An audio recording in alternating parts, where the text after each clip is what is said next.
Termina no dia 31 deste mês o congelamento do ICMS feito pelo CONFAS nos estados. Os governadores disseram que não vão renovar a medida. O presidente da Câmara, Arthur Lira, atacou os governadores pela decisão e cobrou do Senado a votação da proposta que altera a política de preço dos combustíveis. Paralelo a isso, o CAD abriu uma investigação para apurar os sucessivos aumentos de preço. Vale só até o fim deste mês o congelamento do Imposto sobre Circulação de Mercadorias e Serviços dos Combustíveis, o ICMS, em todos os estados brasileiros. A medida aprovada pelo CONFAS no fim de outubro do ano passado pelos 27 estados fez com que os governadores abrissem mão de receitas para reduzir o impacto do preço dos combustíveis nas bombas. Mas, segundo o Fórum Nacional dos Governadores, foram 6 aumentos de lá para cá. Assim que foi aprovada, a medida já tinha data para acabar. O governador do Piauí, coordenador do grupo, explica as razões para que o congelamento não seja prorrogado. Primeiro, pelo descaso. Um descaso em que, ali atrás, se dizia a todo instante que o problema do preço dos combustíveis era o ICMS aplicado pelos estados. Provamos que não.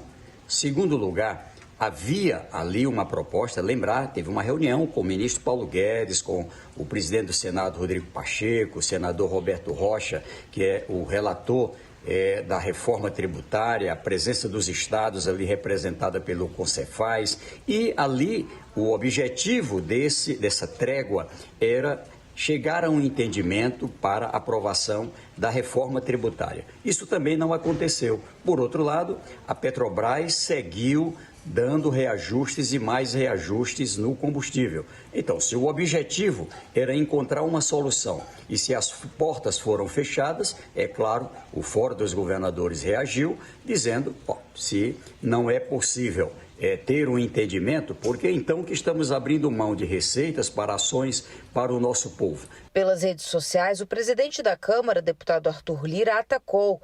Disse que os governadores estão colocando um bode na sala ao acusar o Congresso e o Executivo para fazer cortina de fumaça quando resolvem acabar com o congelamento do imposto que corresponde a 1/3 do preço do combustível nas bombas. Disse ainda que a União e o Congresso avançam em negociações definitivas e que a arrecadação do imposto é fácil e na veia em ano de eleição. Finaliza enfatizando que é um projeto na mesa, mas que tem gente que só pensa em outubro, fazendo alusão às eleições. Em outra publicação, diz que a Câmara fez a parte dela ao aprovar o projeto de lei que estabelece um preço fixo para o ICMS sobre os combustíveis, que o texto está no Senado, onde virou patinho feio e a geni do mercado.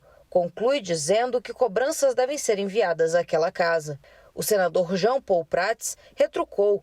Afirmou que é no mínimo um equívoco de Lira atribuir ao Senado a responsabilidade pelo preço absurdo dos combustíveis e que a casa trabalha em uma situação completa para pôr fim à situação. O senador é relator de um projeto que foi aprovado pela Comissão de Assuntos Econômicos do Senado no ano passado e, segundo Jean Paul, dará ferramentas ao Poder Executivo para recolher recursos no período de baixa internacional para conter flutuações temporárias em período de alta, garantindo uma redução de R$ 2 a R$ 3 no preço dos combustíveis. Mas para o professor do IBMEC, William Bagdasarian, a proposta, embora bem intencionada, pode não trazer o efeito esperado. Na minha opinião, esse projeto, apesar de muito bem intencionado, ele tem poucas chances de vir a se tornar efetivo. A primeira razão é de que, historicamente, esses mecanismos de estabilização de preço, eles não são tão bem sucedidos no nosso país. A gente não tem muitos exemplos de mecanismos de estabilização de preço que foram bem sucedidos na história. Pelo contrário,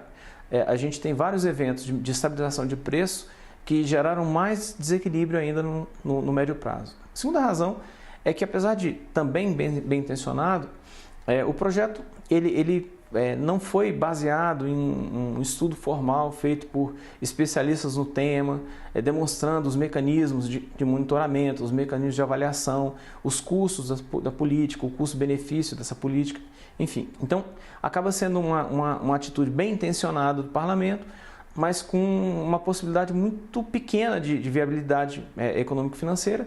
E pior, a gente tem a dificuldade até de monitorar o projeto haja vista que, como não foi planejado de forma tecnicamente robusta, você não sabe exatamente o que monitorar. Então, essa é a terceira razão. A segunda razão. A terceira razão é porque o custo de uma política desse tipo seria muito elevado. Ele diz ainda que o congelamento do ICMS também não traz grandes repercussões no preço final do combustível. É uma cadeia relativamente longa que tem a Petrobras, que produz o petróleo e que acaba refinando esse petróleo. A gente tem o pessoal que produz o álcool anidro, tem os governos que cobram os tributos estaduais e os tributos federais, e no final a gente tem os postos de combustível que acaba também participando do processo de comercialização do produto. Ora, na medida em que eu atuo em uma ponta em um elo dessa cadeia, né, que é o ICMS, o que acontece é que os outros elos estão soltos.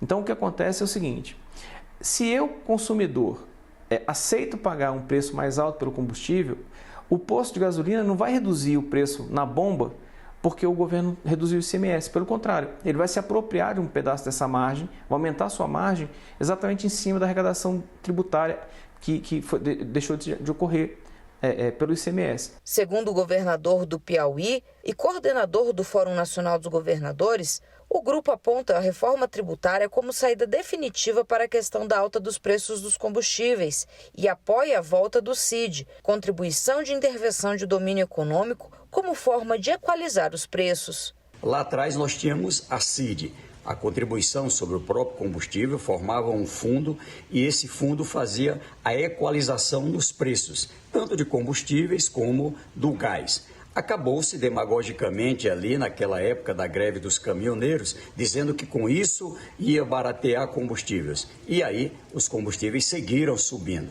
Por quê? Porque tem total liberdade para a Petrobras aumentar os preços. Assim, a proposta que fizemos foi de uma solução em que se voltava a criação desse fundo de equalização dos preços a partir da cobrança de uma tributação sobre a exportação de petróleo. Lembrar, o Brasil é exportador de petróleo e com base nele a gente volta a ter uma situação. Sobe o preço do barril, tem aí uma variação cambial, usa-se o valor deste fundo e a partir do momento em que se tem queda, se tem a formação do fundo. Sempre foi assim e nós, pelos estados, estamos prontos para apoiar essa proposta.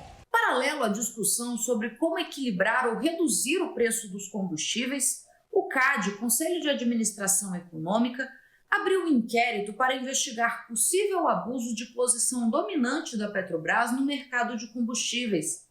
Segundo o IBGE, ao longo do ano passado, o preço da gasolina acumulou alta de 47%, enquanto o valor do etanol subiu 62% ao longo do ano. O CAD informou em nota que não compete ao órgão fiscalizar o preço dos serviços, e sim avaliar e investigar possíveis práticas anticompetitivas. A Petrobras foi procurada, mas ainda não se manifestou sobre a investigação do CAD.